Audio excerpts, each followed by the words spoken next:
Hey, how are you? We're back out at Beale Air Force Base. The podcast is Beyond the Uniform, and we're now on episode 4, and we're going to go in and check out the tower. We get to go see from the walkway. We're going to get to see inside the tower. They're going to show us a training facility where they get to go in and see a view on the screens that looks just like the outside. So hopefully you'll enjoy this episode. We've got a lot to show you.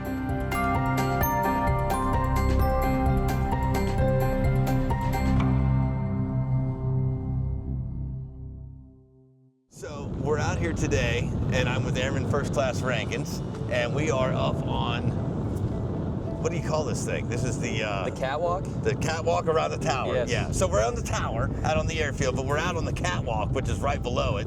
How I'm out here without being scared to death, I don't know, but it's one of the coolest things ever. So you do this every day. This is your job. Every single day. You direct aircraft. We do, on the ground and in the air. Yeah. Is that stressful? Is that hard? You know, when you first start, it's definitely stressful. Yeah. And trainers here can see your confidence grow as you get through. So, so you start off super nervous. As you see more things, you progressively just get more and more confident. And that's when they know that you're ready. Once they see that confidence in you and everything starts to roll, that's kind of what it is. But you definitely start off pretty stressful. I would think it would be kind of a crazy job. It definitely is. How long have you been doing it? So I joined the Air Force in July of 24. Okay. In September, I went to Keesler Air Force Base to do my training. Okay. So all the training's done on simulators. And for someone, if you haven't seen that before, that's even scary, even though they're fake airplanes. Yeah. So 72 months of training on simulators, passed that school, and then right to Beale to do this. I got to Beale in March of 25. Wow. Yep. Wow. And because I got to read a small bio, I know that he used to do cold calling, which is what I also did before I got into radio. That just, you do that for a few months or what have you, know immediately. A couple months. Yeah. I think within a couple weeks, I knew I didn't want to go to work the next day. What a change. Yes, 100%. What a change. 100%. What is the hardest day you've had out here? What would be something that would be just a lot of aircraft at once? Yeah. Is it like we have the air show in town? Yeah, so the air show's not too bad. That's kind of us giving them the airfield. They'll do their own thing. Say the hardest thing, because at Beale we don't get a ton of high volume traffic. Right. What we do have though is 3 very different aircraft. Okay. So T-38s who are really small, U-2s which is considered an upper small, and then a heavy KC-135. And that's a fueling plane, right? Yes, sir. Yeah. So what's difficult is minimum planes, but they're all so different that you have to space them all differently within a 1-runway airfield. Right. So that can get clogged up and make it difficult. But the most difficult thing I'd say is when there's emergencies and having to get planes out of the way in such a small airspace. Yeah. It's probably the most difficult thing that we have to deal with. How many folks do you work inside the tower with? How many on a shift with you? Yeah, so throughout the shift it'll be different because throughout the shift there'll be times where there's multiple airplanes, there'll be times where there's no airplanes. So during a regular go, what we consider goes when there's multiple aircraft in the pattern, with trainers, we probably have about 6. Okay. So we'd have somebody in flight data ground control, which is a position for on the ground. You'll have someone training and a trainer watching them. Gotcha. Then you'll have local control, which is what I'm in right now, where you're controlling the aircraft in the sky. So it'll be me in local control with a trainer plugged in with me. Okay. And then you'll have the same thing for coordinator position, and then 1 watch supervisor watching everything. So actually I think about 7, plus you'll have a pilot up there as well, and he's talking to the aircraft when they're not in our airspace, kind of getting them ready, answering any questions they have while they're outside of Beale's when we're not talking to them. Okay. Yeah. So there's just eyes everywhere. Everywhere. And you're always training people. Always training. I'm currently in the last position of training before I can work it without a trainer. So I'm very excited to get to that. Yeah, but up until then, You went through pretty quickly though, if you figure about it, you know? I mean, to do what you've got to do when you're up there, I mean, it's just insane. I don't think most people really understand. Yes. When we show the film of the radar screen, they'll get a clearer picture, but 100%. It's wild, isn't it? It is definitely wild, and it's very different if you don't come from an aviation upbringing. I did not at all. Okay, not at all. No, I just wanted to do something with airplanes if I was joining the Air Force. Yeah. So it was all completely new to me. I went in almost blind, besides looking up articles of people saying it's super difficult. Well, there you go. I mean, for those of you that are interested in possibly joining up and doing something like that, you can have 0 experience, jump in and be 100%. On your way, you know? 100%. Yeah, we're not even, you're almost 2 years into it, you're almost done. Exactly. That's getting great. close. Getting close. Yeah. That's cool. These planes we see behind us, are these part see where you can see our streaks going through? Yes, is that sir. just regular aircraft, passenger planes, or Yeah, is that? so that's going to be, if they're coming into our airspace, then sometimes we have like approach facilities that are outside of a tower's airspace. Okay. So there's other facilities controlling planes outside of our 5-mile ring. Gotcha. So those planes will be controlled by what we call NCT. They'll control them, and if they're going to come into our airspace, they'll coordinate that with us. Okay, So, and that was my other question. It's a 5-mile Yeah, so diameter? So it is 10 miles. We control within 5. Okay. But if NCT is going to have a plane go within 10, they do have to let us know, like, hey, this plane is going to be within 10. They're not going to go within 5. Gotcha. But within 5, that's when we'll have planes here that we're just controlling. You take control over and guide them in. And that's 5 miles up to 2,100 feet for that ring. Oh, okay. Yep. Totally awesome. Yeah. Yeah, so T-38 just left, you see these little like half-open hangars down here? Yeah. That's where all the T-38s park, so he's gonna go out of there, he'll taxi out. So we'll get to see, based off if he turns left or right, what runway we have in use right now. Wow. Based off the wind that I'm feeling right now, we're probably 3-3. So this wind up, is it just as bad ground level, or once they get up off the ground a little ways, they really start to feel it on the windy days? Honestly, it depends, because when it's really windy, we'll get weather advisories for crosswinds, which can obviously be super detrimental to an aircraft in the air.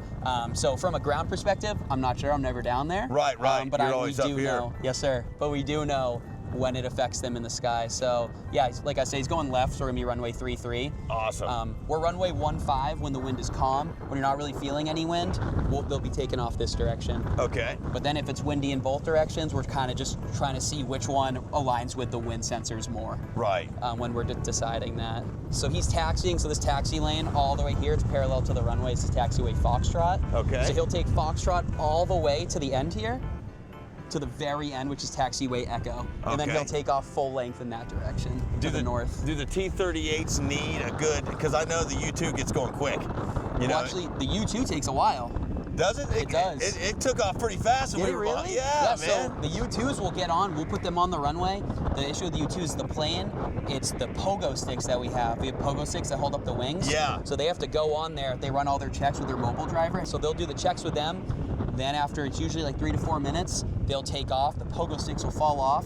So then the mobile and the pogo truck, which is right here, this little truck right here. Yep. We'll have to go grab the pogo sticks and get off. But these T-38s, they'll usually get to Echo, run a couple checks on their checklists. Oh, you mean, I just meant once they took off. That U-2 got Oh, yeah. Boy, he got up in the air quick, dude. Yeah. But these guys are really way fast. Way faster, yeah. And they just rolled out through there with the, Yeah. That's awesome. Yeah, and then when they run their checks, they'll close it. But yeah, they'll taxi back like that too with it up. Holy smoke, that's cool. Yeah. And the U-2 is one of the only planes that we don't get trained on when we're at the school in Mississippi.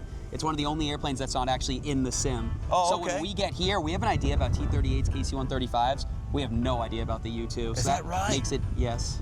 Makes it even more difficult coming here. And now, is that secrecy kind of a thing? Not, or is that to my knowledge. I just don't think, going into it, a lot of people don't have ATC knowledge at that school when you first start. And I think adding a plane that runs such a complex pattern like the U-2 just is too much for a trainee to understand. Gotcha. So it's easier to keep it with just the planes that we have that are doing normal patterns. Yeah. But yeah, so he'll taxi up there, he'll stop for a little bit, hold short of the runway, and then you'll see him go out and stop. So that's line up and wait. That's what we'll tell him to line up and wait. Okay. And we'll wait for approach to say, hey, he's released, he can go, and then we'll take him off. And then is that a U-2 coming in? See straight ahead over there? You see straight ahead. That's definitely a U-2 coming in. That's good eyes right there. That's good eyes. I know, because I love it so much. It excites me. Yeah, so, all right, let's do even better. So yeah, so that U-2 short final. So the controller will hold this T-38 short. Okay. Let that U-2 go on the go. Once that U-2 makes a turnout, we can launch that T-38. Okay, okay. Yeah, so it's actually perfect. You'll see some traffic. Wow. I wish you could be here to watch this in person, because this is just awesome. It really is. That is just unbelievable watching this thing come in like that. That is so neat. Yep, yeah, so there goes the mobile. And then right when this U-2 passes this taxiway, Echo, they can tell that T-38 to line up and wait so we can get on the runway and get prepared for departure. Okay. Oh, look at that, it was a quick stop. Yeah, that's a touch and go. Wow. So go touch real quick, take some of the runway, and then it'll go off. And then here's what I was talking about, the T-38s. He's gonna line up and wait for this U-2 to start his turnout. I mean, is that thing not incredible looking? Look at that thing. That is unbelievable, man.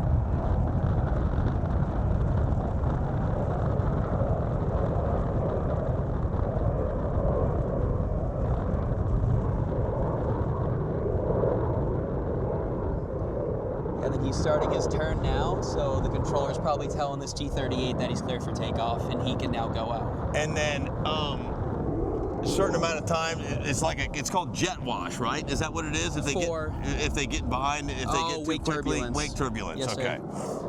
For these two, they're both very similar in type, so we don't have to give them any wake turbulence cautionaries or anything like that. Gotcha. It won't emit enough for us to give a warning to him, just based off the size. Even though it does look a lot bigger. Wow. That was just crazy how because it looks like it's moving so slowly as it climbs up. When you think of a plane that large taking off, they're usually hammering, you know? 100%. Yeah. Yeah, and they'll fly their patterns pretty slow as well. They will. And then, he made his turnout, so now his T-38's good to go. And he's actually, when he takes off right here, he's going to leave. He'll be gone. He'll go to the approach facility I was talking to you about. Yep. And he'll be out in their airspace for about 30-ish minutes before he comes back. Doing drills and practicing things? Yeah, they'll go to different places we have out there, and they'll fly there. Sometimes they'll go to other airports and do approaches there as well. Wow. I don't know if you can see his wheels go up into the plane as he is. Yeah. That thing is sweet looking, man. Wow. Oh, that's power. Oh, man. That's something, I tell you. But yeah, and then just something cool here. This is what makes the U2 so different.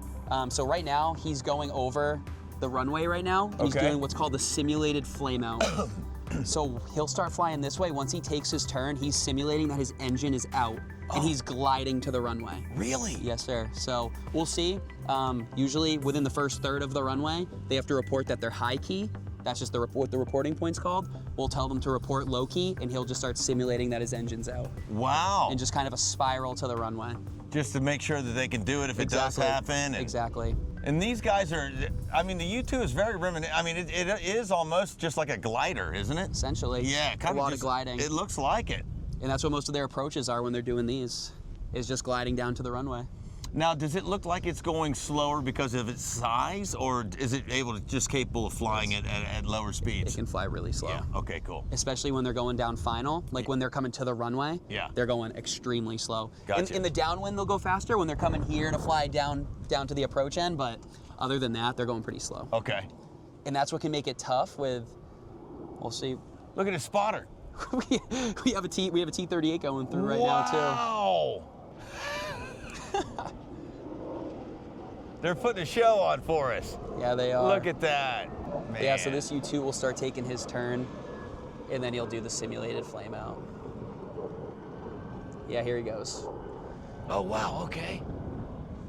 It's hard to tell from our perspective that he's simulating it.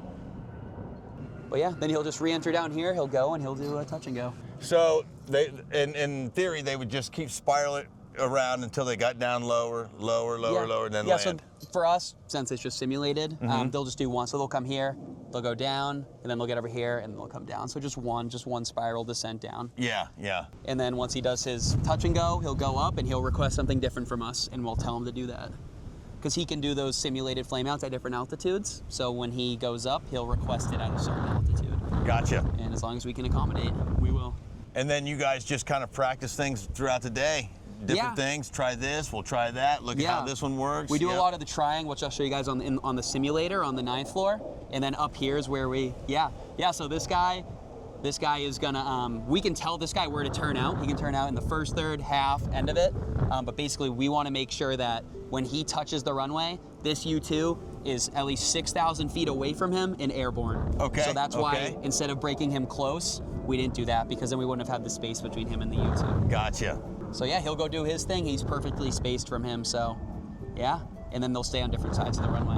Wow. So it's just kind of like you start to learn your distances between the speeds they're going. Yeah. And there are rules, there are cutoffs that we have. Okay. But a lot of it is just, do I really think he's gonna have time to get inside of him? Is it smarter to space him behind him? Right. And that's just things that you have to battle in your mind while you're up there. And it's gotta be split-second decisions. Yeah, immediately. Immediately, Yeah. you gotta decide immediately. But yeah, this is like your Beale Traffic 101, a U2 and a T-38. This is what you'll see the most. Okay. It's when you get multiple U2s that starts to get a little more complicated. So what is the significance of doing a touchdown, you know, like A touch and go? Yeah, touch and go. So they have multiple options. So they can do a touch and go, a low approach, a stop and go, or they can land. Yeah. It's kind of up to them. A lot of pilots, for their patterns, they have certain criteria they need to meet. It's Okay. like, hey, I got to do this many touch and goes, this many low approaches, this many whatever. Oh, I got you. Okay. So the touch and go, obviously, they touch and go. So there is a little stop there where they're getting on the runway. If we're trying to get them in front of a U2 and it's going to be close, we'll have them do what's called a low approach, where they won't actually touch the runway. They'll just go right above it and right out so they can get back around faster. Yep. But the pilots will request to us what kind of approach they want to do. And they probably just do everything as many times as possible, so it just becomes second nature. Yeah, exactly. Everything they're doing inside that plane is just muscle memory. 100%. Yep. We do have an interview process that goes on where we'll get new U2 pilots, and they'll be doing like their interviews or their first flights, and that's, sometimes you'll see differences with those. Yeah, I bet so. And you'll hear the mobile talk to them like, hey, you weren't aligned with the runway center line there, you did this, which is, I mean, we don't know really, obviously we're not pilots, but it's cool to hear that. Yeah, and to see that too. See how it goes. So it's like a trainee's directing a trainee. Man. And then this is where you would practice, or are you Exactly. seeing real time? Will you see the planes coming? No. Okay. So we're just practicing. Okay. So the school I was telling you about that we go to, Yeah. every single dun is on this exact same setup. Okay. But this screen is Beale, like this is Beale, where at there it's a different made up airport. Right. So Is it a real airport? it's not a real airport. Okay, It okay. is a completely made up airport just done for training. Gotcha. Like we'll have somebody standing here running the actual sim. We'll have someone sitting over there running the pilot. Okay. And when you talk to the airplane, they'll put in the command and the airplane will do that. No kidding. Yep, and this, like you were saying, try things out. This is where you can try things out. You know, when this guy's here, does it work if I do this? And it'll show you immediately if it's. Yep, Yep. they'll put the command in, they'll both go, and you can see if it's not going to work or not. Whoa. Yep. How cool is that? I mean, and it is almost perfect. Yeah, isn't yeah, it? even down to like cars in the parking lot and like trees. let's see here. I can even like go over to here. Even the buildings over there are in here. Wow. Like this is the fire station that we saw Yeah. to our left. And yeah, all these buildings over here. Yeah, everything. I got to tell you, that is a really cool setup. Wouldn't that be nice for gaming? Oh, Yeah. this would be unbelievable. Are you kidding me? I could tear it up in Arc Raiders with this. Yeah, it's a great setup. Yeah, but it yeah, really especially is. like going to the school, even seeing this is like, you're so nervous. I bet so. Like, I've never talked to an airplane. This is a fake airplane, but in the class, you're standing up here with a trainer, and your whole class is standing behind you, watching you. Ooh. And Not you- like putting you on the spot or anything, right? Exactly. Gee willy. Exactly. So you first time you did it, you just got a thrill. You're like, yeah, this is what I want to do. This is Oh yeah, cool. it was amazing. I was really nervous. Got in, started going. Once you hit a zone, you can't really worry about the people behind you once you Right. get into it. I'm like, okay, I really am by myself. And like, you I kinda don't even forget about 'em, Oh, you yeah. forget about everyone. Yep, yeah. Yeah, everyone. Once you just hit that zone. That zone can be hard to hit for some people though. Yeah. But you Were can you- feel yourself. Were you able to hit it pretty quickly? I would say yes, because so in the tech school, something I forgot to add. So this is just a tower, right? We're just seeing tower controlling. But I Okay. mentioned to you that approach facility that controls the outside airspace. In tech school, you have to finish tower training on these simulators, as well as radar training on radar scopes that look kind of like this. Okay. And then when you get your first base, you don't really know if you're going to be tower or a radar controller. But they trained you on both. So you're ready for both if Exactly. you need to. Yeah. And I yeah. really wanted tower because I love looking out the windows. Radar's done kind of in a dark room looking at radars. Yeah. I didn't really want to do that. And just luck of the draw, you got to go? Just look at the draw. Wow. I got Beale, and Beale only has military tower, not a military radar facility. Oh, okay. So Okay. I got Beale. I'm like, I know that they don't even have radar, so I'm gonna get exactly what I want. I'm so glad, man. Yeah, it was That's really amazing. cool. Especially when you go and you do something first in life and you figure out that's not really what it is you want to do, and then you find out something you love and it just fits like a glove. No, I'm this glad is to hear amazing. that. So if you don't know, if you can see the screen, if you have never seen radar, usually what it does, now if I'm right, Yeah.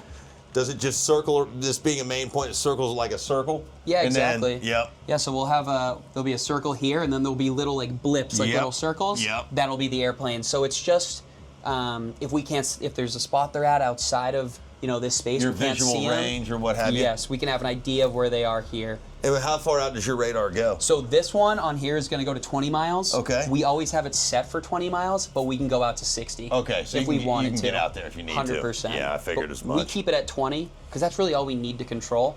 We don't really need to worry about someone that's more than 20 miles fitting into our pattern that we're creating. And I would think with several different places to land in the area around Tahoe, Yes. Sac, and We have Edwards Air Force Base, all those. Yeah, we have a bunch of Air Force bases. There's a bunch of Air Force bases. We got regular airports. Travis, there would just be people you'd see everything. Exactly. Yeah, there's way too much. Yeah, but the 20-mile ring, you're only seeing a little bit of the ones out there, but it's mostly just our airplanes. Awesome.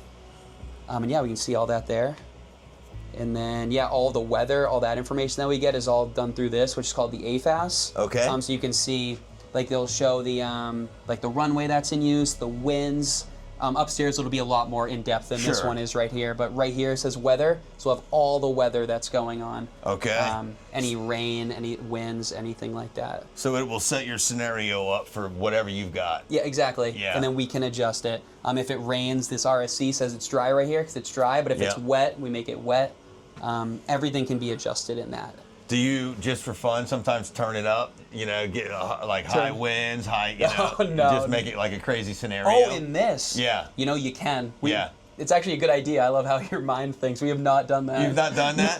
No. Just crank her up to 10, man. Yeah. See what you can do. See if you can land them. There is a command where you can, I forget what the saying you have to tell them is, but if you say it to them, the plane will just blow up. Really? Yeah.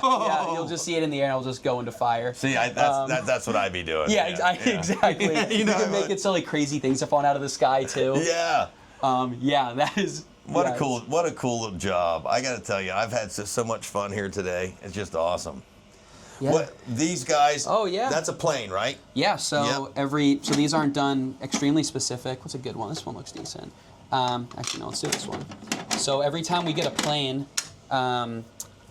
they'll file what's called a flight plan. This is their flight plan, and it'll print out to us. And this is so how we know when there's a bunch of planes in the pattern at the same time, we can have a strip right here. So we know if I have 3 planes in the air, I can have these 3 strips. I know what their call signs are. And their call sign is just the name of the plane. Gotcha. And another thing that I like to do to keep myself in sync of who's going to be first, who's going to be second, is I'll adjust these strips. So like this guy's first right now. Say he does like a touch and go like we saw upstairs.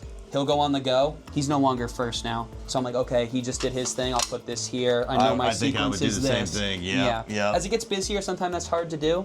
But what I've seen so far at Beale is usually 3 to 4 airplanes, so I'm usually able to maintain that. Cool. But yeah, this is everything. These, like I said, it's not in depth like it is before, but it'll look something like this. It'll give us the name of the plane, the type of airplane it is, the route. So this is the route it's going on. Okay. And then this is what's called a squawk code. So they'll have a transponder in the airplane. When they put in those numbers, we can see them on that radar. Gotcha. Yep. So that's what it does there. So yeah, these are just all the strips. So we know what planes are taxiing to the runway, what routes they're going on, how long they're going to be in the air, what time they're going to come back. And it just helps us set up for the whole day. Very cool. Yeah, we got AFAS, each position, radar. We can see everything out here, all the hangars. And this is how we go through 72 days of training. Man. After 72, you're done. You graduate your class? Yeah, you graduate from Mississippi. You can go home for 12 days for RAP, where you can just go home and work for your recruiter. And then you come back, you come here, and you immediately start with real planes this time. Man, I bet you were so stoked when you got to go do that. Yeah, how fun would that be? And then all of our frequencies are here. So, certain frequencies, if I need to talk on that one, it's talk and receive. You talk to different airplanes on different frequencies, and you can key all those up on here. So it'll be frequencies for this. You have the runway and weather over here, radar here, and then your windows here. Very, very cool. And then all your strips. What time do you show up in the morning? So usually we'll show up at 7:45, and then we'll work 8 to 4. Okay. But it all depends on when the planes are scheduled to fly. Gotcha. So, other weeks will come in later, we'll come in earlier. It'll all just be right around all the airplanes when the first one takes off and when the last one lands. But that usually is within an 8-hour period. Yeah, that'll adjust weekly. Man, and I think you've covered almost every single thing that I can think of. Yeah, something I can do real quick You're is good at it, dude. This, yeah, I appreciate that. But I guess I didn't really explain the 3 positions that we like the main positions. Okay, so what do we got? So right here is going to be local control. So it's the person where they're controlling every plane That's in this. They're taking them off, they're landing them, they're sequencing them. Okay. It's the hardest position. That's why it's the last position you do. Okay. This position right here is flight data. So they'll get the strips, right? They'll print out of a printer. They'll mark up all the strips, everything necessary, and then pass those strips over to local. Okay. Another part of flight data's role is kind of like a glorified receptionist. Anytime other agencies need to call into the tower, they're taking those calls, they're getting the information and relaying it to everyone. Gotcha. So they're strips answering the phones. Okay. And then over here is ground control. So they're reading them their clearances and taxiing them to the runway. Okay. Once they get to the runway, it's over to local control to take them off. So it would be local, flight data, ground control, and these are the 3 positions that you learn in the tech school.